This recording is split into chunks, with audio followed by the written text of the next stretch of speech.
समृद्धी महामार्गावरती हजारो गाड्या अडकून पडल्यात आणि म्हणून वाहनांच्या लांबच लांब रांगा लागल्या आहेत।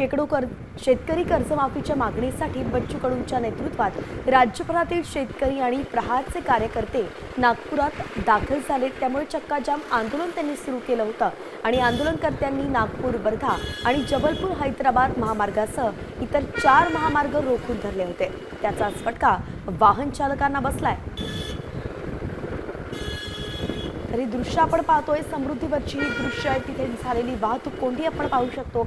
अगदी लांबच लांब रांगा वाहनाच्या लागल्या होत्या आणि हे सगळं होतंय ते शेतकरी आंदोलनामुळे। कर्जमुक्तीसाठी बच्चू कडूंनी जे आंदोलन पुकारलंय ते नागपुरात सध्या सुरू आहे आणि हजारो शेतकऱ्यांनी प्रहारच्या कार्यकर्त्यांनी रस्ते रोखून धरलेत आणि त्याचाच फटका आता सर्वसामान्यांना बसलेला आहे, वाहन चालकांना बसलेला आहे। नागपूर वर्धा आणि जबलपूर हैदराबाद महामार्गासह इतर 4 महामार्ग रोखून धरले गेले।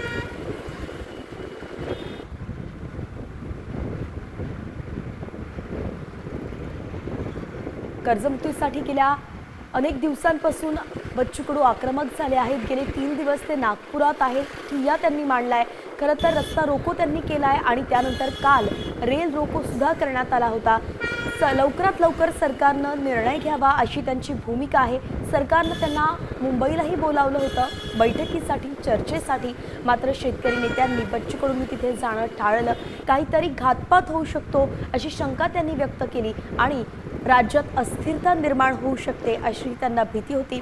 त्यानंतर त्यांनी सांगितलंय की एक तर नागपुरात चर्चा करा किंवा नाही तर तुम्ही निर्णय घ्या आणि तो कळवा असं बच्चू कडूंनी सांगितलंय।